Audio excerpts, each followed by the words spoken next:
네, 오늘이 2019년 마지막 날인데 올 한 해를 돌아보면 여성 혐오와 관련해서도 사회적 논쟁이 참 격렬했습니다. 그 혐오 논쟁의 중심에 있었죠. 82년생 김지영. 저희 KBS 취재팀이 82년생 김지영을 키워드로 선정해서 인터넷상에서 불거지는 여성 혐오의 논리 구조를 분석해봤습니다. 이 문제 함께 취재한 우한술 기자와 이야기 나눠보겠습니다.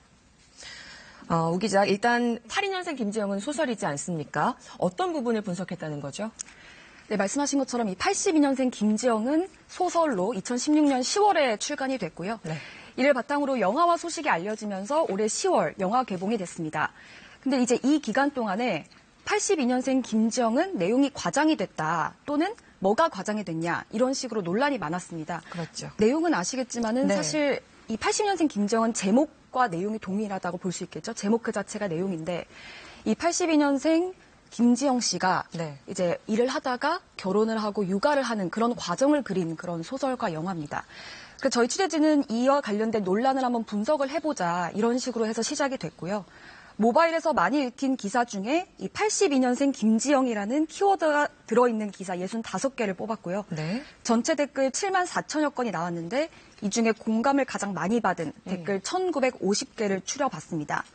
그리고 여기에서 이제 많이 등장하는 명사, 고유명사, 형용사 등 키워드를 한번 뽑아봤고요. 네. 주요 키워드를 다시 추려서 의미망, 그러니까 이제 그 해당 키워드들과 함께 같이 많이 쓰였던 그런 단어들의 관계망을 분석해 본 겁니다. 정말 논란이 뜨거웠다는 걸 알 수 있는 게 65개 기사에 지금 7만 개의 댓글이 달렸다는 사실만 네네. 봐도 알 수 있는 그런 방증인 것 같습니다. 맞습니다. 그러니까 지금 많이 쓰인 단어들을 뽑으셨다고 했는데 한 3가지 정도로 압축해 볼 수 있다고요. 하나씩 짚어볼까요?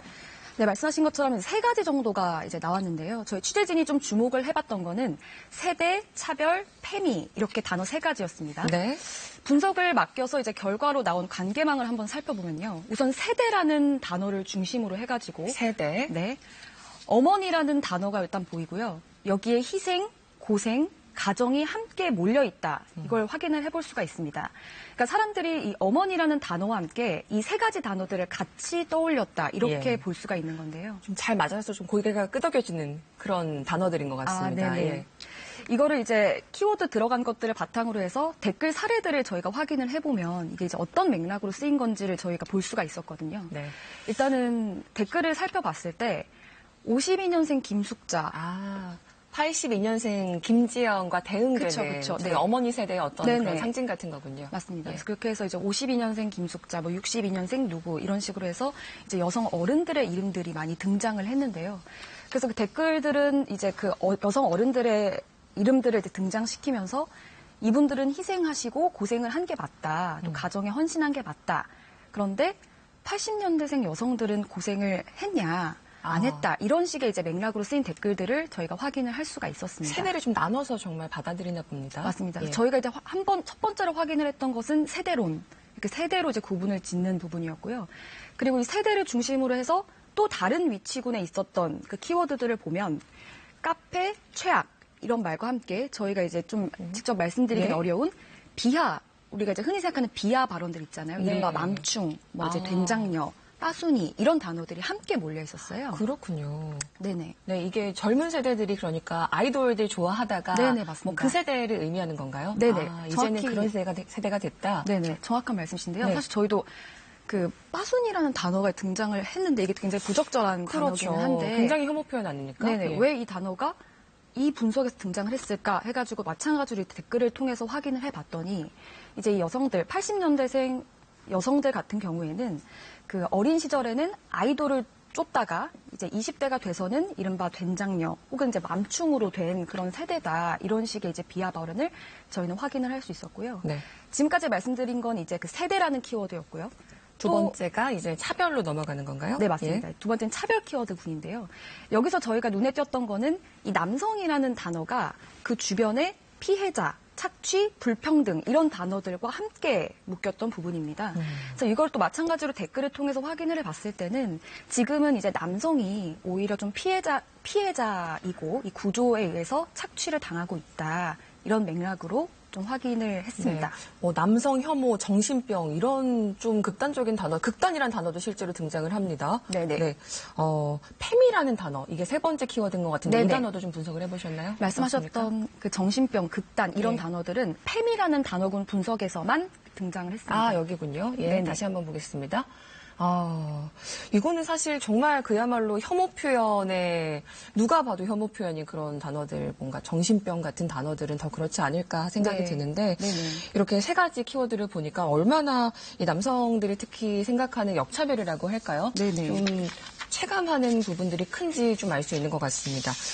그러니까 남성들이 지금 세대 여성들에 대해서는 어머니들과 다르게 차별받는다는 거 우리는 너희들을 인정할 수 없다. 네. 이런 의미인 것 같은데요. 네네. 그러면 우리가 앞으로 이제 진단을 해본 거잖아요. 네네네. 앞으로 어떤 방향으로 좀 나아가야 될까요? 사실은 그게 이제 가장 중요하고 핵심이라고 할 수도 있겠죠. 저희 취재팀이 이제 이 분석을 시작한 이유도 사실은 이제 앞으로 어떻게 할 것이냐. 그게 이제 핵심이기 때문에 예. 저희가 이제 그 분석한 내용을 토대로 해가지고 이제 교수님들 같은 이제 전문가분들을 찾아뵀는데요. 일단은 혐오 표현을 이제 계속해서 연구하고 있는 홍성수 숙명여대 법학과 교수님과 또 혐오 표현 규제의 필요성을 주장해온 류영재 춘천지법 판사님과 함께 얘기를 나눠봤는데요. 일단은 이 여성 차별은 끝났다.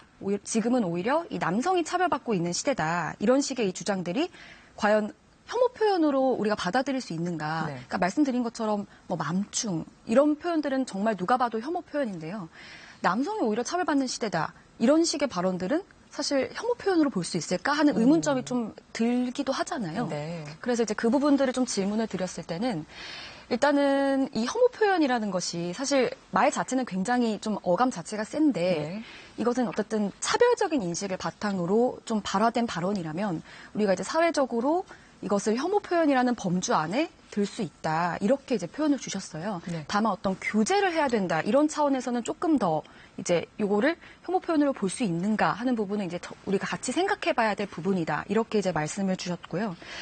특히 이제 이 82년생 김지영과 관련해서 이런 논란이 이제 불거진 것, 네. 이런 것과 관련해서는 일단은 저희 말씀하신 것처럼 이제 52년생 김숙자, 이제 네. 이 이른바 어머니 이런 세대, 네, 이른바. 어머니 세대에서는 우리가 이제 한눈에 봤을 때도 이건 진짜 아닌데 하는 이 여성 차별이 굉장히 노골적으로 이루어졌다면 지금 이제 세대에서는 약간 좀 은밀한 눈에 보이지 않는 곳에서 예를 들면 노동시장이랄지 아니면 육아랄지 네. 이런 식으로 좀 은밀한 방식의 이런 차별들이 이루어지고 있기 때문에 이런 네. 논란이 조금 더 이렇게 가시화되는 것 아니냐 이런 분석을 좀 주셨어요. 그래서 이제 그러면 어떻게 이제 가야 되냐. 그렇죠. 그 방향이 사실 중요한 거 아닐까. 네네. 예. 그렇게 얘기했을 때는 지금 사실 온라인에서는 남성도 힘들다. 아니다 무슨 소리냐. 여성은 계속해서 더 힘들어왔다. 이런 식의 다들 지금 서로가 힘들다고 하는 세대가 지금 사회 분위기가 문제인 거죠. 맞습니다. 예. 이런 식으로 지금 논란이 되고 있는데 사실 이거는 물론 맞는 진단이다. 다 힘들죠. 모두가 다 힘든 것은 맞다. 그렇지만 이제 문제의식은 맞는데 이건 사실 지금 봤을 때는 실속이 없는 구도다. 이렇게 네. 진단을 내려주셨어요. 그래서 그러니까 어떻게 그러면? 네, 이제 그러니까 진짜 문제를 확인을 해야 된다. 그러니까 예를 들자면 네. 이 남성분들이 주로 얘기하시는 이제 군대 같은 부분들. 네네 예. 맞습니다. 그 군대라는 문제가 정말 문제가 있는 것은 맞죠. 그렇다면 이 군대 문제를 유발시키는 그 예를 들면 실질적인, 예, 정부랄지 여기다가 이제 요구를 하는 것이 맞다. 네. 이런 식의 진단을 좀 주셨습니다. 예, 알겠습니다. 오늘 여성 혐오와 관련해서 저희가 논리 구조를 한번 분석해 보면서 나아갈 방향까지 모색해 봤습니다. 오한솔 기자 잘 들었습니다. 네, 감사합니다.